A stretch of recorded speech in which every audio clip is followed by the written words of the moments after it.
Hey guys, what's up? It's Frank here from Altcoin Buzz. Today I want to discuss the state of the altcoin market. So a lot of altcoins have been in the red recently, seen quite a bloodbath. I know a lot of altcoin investors are getting scared right now.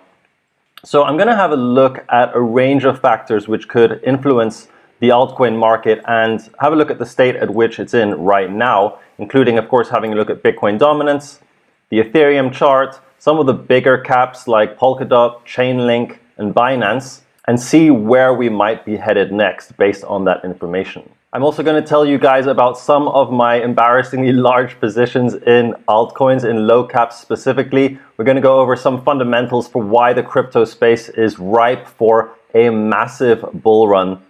We're going to have a look at the disbelief, the sort of low market sentiment, the negative market sentiment for Bitcoin right now, and what that might mean about the price and the stage of the cycle, the psychological cycle in which we're in. As I mentioned, we will look at the major levels for the Bitcoin dominance chart, the major levels for Ethereum to see what's happening now. Are we still bullish on Ethereum? We're going to look at this SHIT coin, I can't swear on YouTube videos, index from FTX to see what these low caps may do next. And of course, we will have a look at the Bitcoin chart to see what might happen in the short term here, and also, of course, have a look at the bigger term levels. We'll do a quick recap of the previous video, look at some of the comments, and talk to you about my setup on Binance because the price has been moving up since that video. And of course, we'll take a quick look at the link chart as well as Polkadot to see what we can infer from those charts. If you enjoy this content and want to see more of it, don't forget to subscribe, like, and hit that notification button as it really helps to support the channel. Before I get started, I just want to let you know that I am not a financial advisor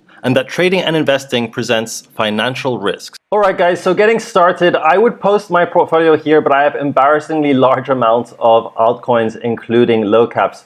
You know, I have a very high appetite for risk, so I don't recommend you guys to have, you know, a whole range of large positions in low cap alts, but the ones that I'm holding right now, which have kind of bottomed out or reached their previous bottom, or at least close to their previous bottom, which I've actually added to in terms of positions, are Falcon Swap and ETHverse. And I also have a pretty large Fuse position, that's FUSE. And then in addition to that, I of course have Ethereum and Trust Swap. So we'll see how they do. I do think it's pretty high risk, especially if Bitcoin dumps from here. It's not going to look very good. But you know, I've made a lot of money from my altcoin investments over the past several weeks, so I'm still in a very decent profit from that, and I feel like I can still justify taking that risk on those altcoins.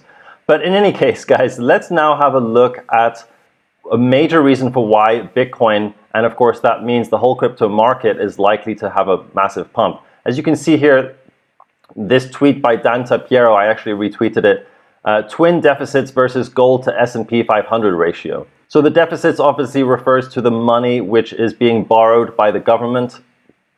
And the gold to S&P 500 ratio basically just means how gold is doing compared to the S&P 500.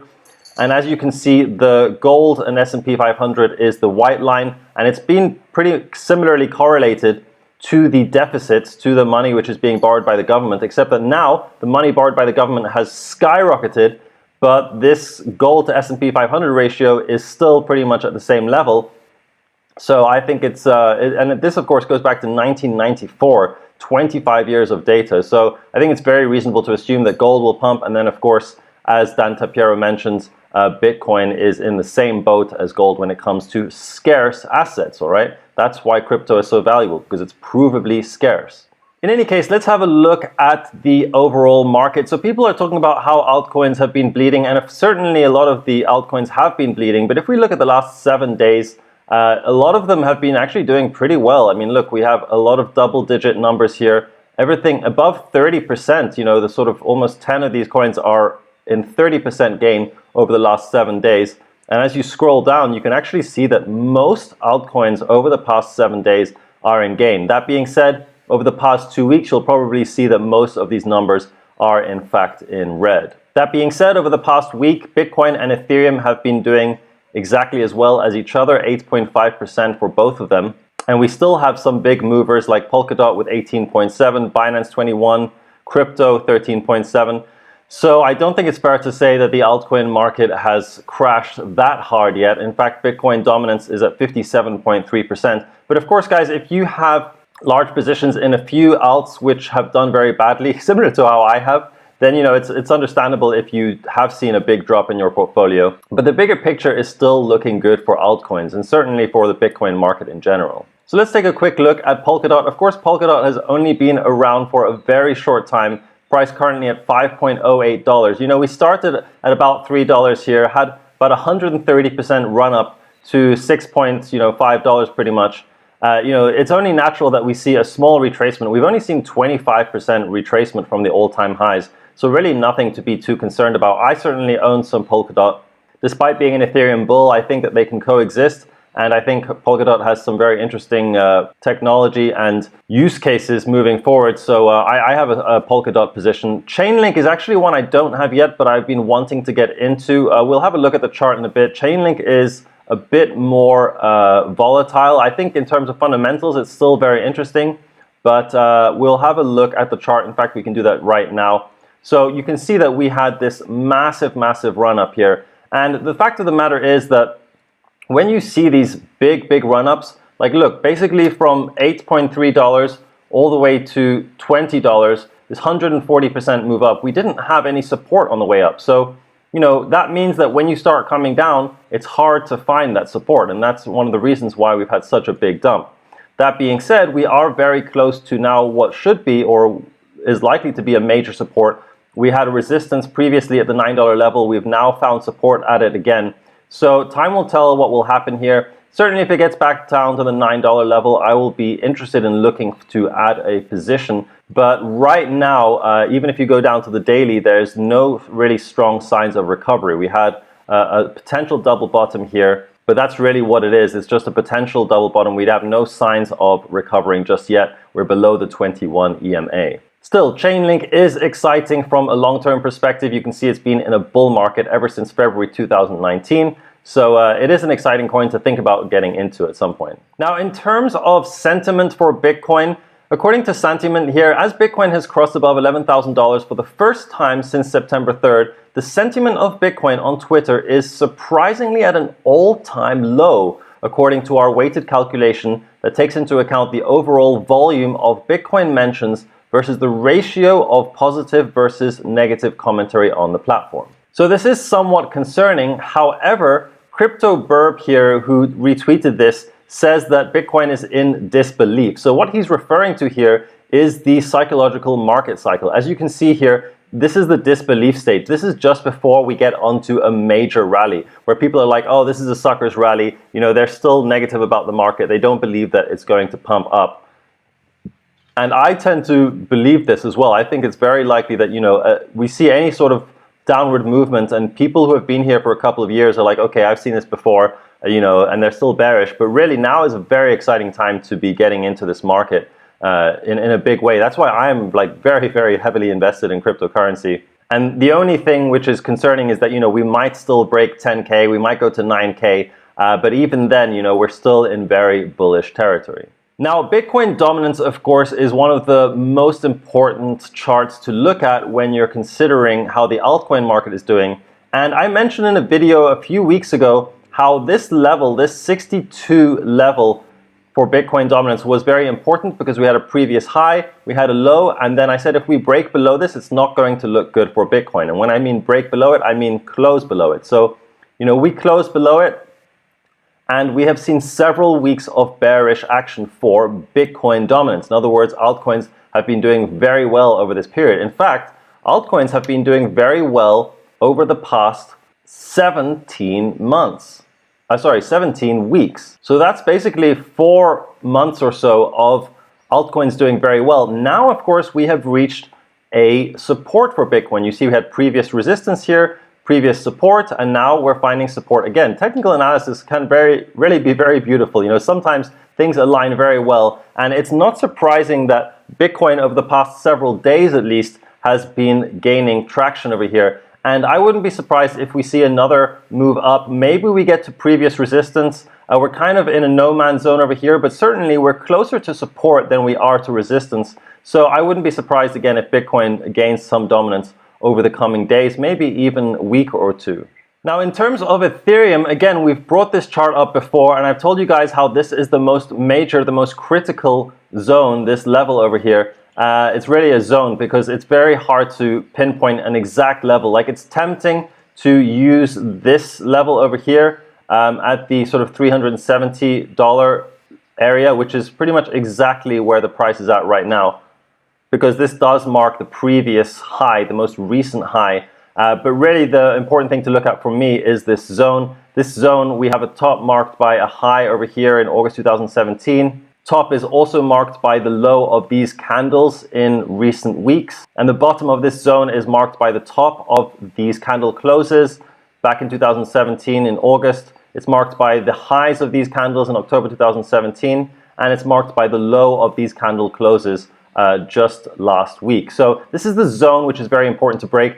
Now, interestingly enough, we did break above it with several candle closes, which is actually a very, very bullish thing. But unfortunately, we broke down from it. So this was not a very good technical signal. And again, TA doesn't always work. But yeah, in this case, this would have been a good signal to buy, but it didn't really work out. So now the unfortunate thing is that we are kind of in a no man's zone. Like we are at this sort of critical level. And, we had several closes above. Then we had a close sort of, we had candle low go below that, and we closed sort of above the top of this zone. So the way I see it is, while we're in this zone, it's very hard to determine which level which direction we're going to move in next. But if we have a candle close above $390, I think that will be the first sign that, things could really start moving up. And again, this is the most critical level for this whole chart, this zone here. If we can close above this, and then I think that the balance of probabilities is that we will make a move higher. Of course, we did close above already before, and we didn't make a move higher, but still, in general, this is a very important level. And yeah, once we get above it, things are going to be looking good. And conversely, if we go below it, it doesn't look so great. We have this next support down here at $310, but this level is not nearly as important to hold as this current box. Now we're going to look at the SHIT index. Again, I can't swear on these videos. I really don't like how they call this SHIT, how they refer to these low cap coins by this name, when a lot of these, they might be, not great projects. They might even be scams, some of them. But to call them this name, I really don't think it's good for the industry, and I really don't appreciate it. But in any case, right now they have a basket of a whole range of low cap coins. And this chart looks like we have found support. We had resistance over here in July 2019, resistance in February 2020, and now we are at the major support level. So yes, we have seen a couple of weeks of sort of bearish action, but it does seem like we have potential good support for the low caps, at least for this basket of low caps. Now, in terms of Bitcoin, of course, the level which everyone is hoping will hold is this $10,000 level. It's a very critical level right now. And right now, things are looking pretty good for Bitcoin. We are above this critical level. We closed above it. We have another candle, which is 4 days left to go, which is very likely to close. So admittedly, things are looking more bullish for Bitcoin than they are for Ethereum in the short to medium term. And as I mentioned, based on this Bitcoin dominance chart and based also on this Bitcoin chart, Bitcoin is looking quite bullish. And I do suspect that over the next week or two, it's quite possible that Bitcoin will outperform alts. And of course, that could go either way. If Bitcoin goes down in value, it will still outperform alts. But if it goes up in value, I think it could also still outperform alts. So, we'll see how this goes moving forward. But I would say that all hope is not yet lost for alts. But it's important to have a balanced portfolio and to have a fair amount of Bitcoin just in case Bitcoin really does start rallying like crazy. I'm personally looking to get into a position, not right now. I think at this immediate level, we have some potential resistance on the 4-hour. So I've got these two parallel channels. I'm actually just going to take this one out because it's not nearly as important as the other one. I think that this is a potential range that we will stay in and that we will find resistance. This is a pretty important resistance at 11,100. I would be somewhat surprised if we break through this without some sort of retracement. And personally, I'm interested in potentially entering somewhere sort of in this box area. Maybe if we even come down below this, to about the sort of 11,400 area. But right now, I'm certainly not entering Bitcoin. I think that we're right below a major resistance. Okay, so finally we'll have a look at Binance. I made this video bullish on Binance. I talked about the BNB buy zone. First of all, I appreciate you guys who comment here. I got a lot of comments, people saying they appreciate it. We are on the same page here. I made the exact same analysis and also bought back in after I sold at $31.5. Of course, most people will always tell you about the trades that went well. You know, don't feel bad if you're not sort of selling at the top and buying at the bottom, like you seem to see people say.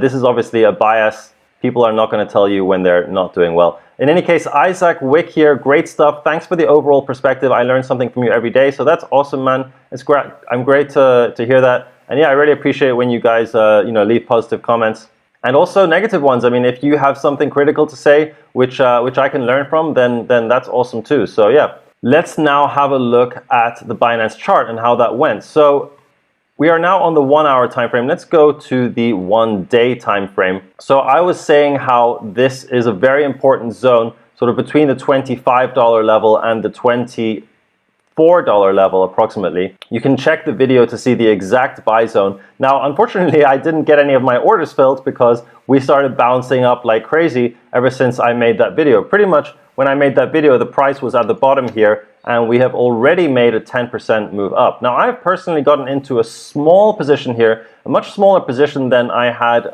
intended to get in over here. And that is because, well, first of all, you know, the hourly is looking pretty decent. We have a higher highs and higher lows over here, but we are facing a potential resistance at the $29 level. So I might take some small profits there. And also, yeah, I wouldn't be surprised if we have a 4 hour retracement, 4 hours just going up and up and up. At some point, of course, it will come down, and that might provide an interesting buy opportunity. So right now I entered, yeah, at about the $28 level, and I'm going to take some profits over here, the 29, but really I'm trying to hold some or most of this position even for a long-term hold on the off chance that, you know, this really is the absolute bottom and we start making new highs. This, of course, would make a much nicer risk to reward ratio than just this, and we could go up much higher. So if any of you guys did actually get into a position before even waiting for this zone, then good for you. You know, I didn't personally, but yeah, I got in at least some point over here. Oh, and guys, when it comes to Binance, you can get $10 for free. All you need to do is buy $100 worth of any coin on Binance,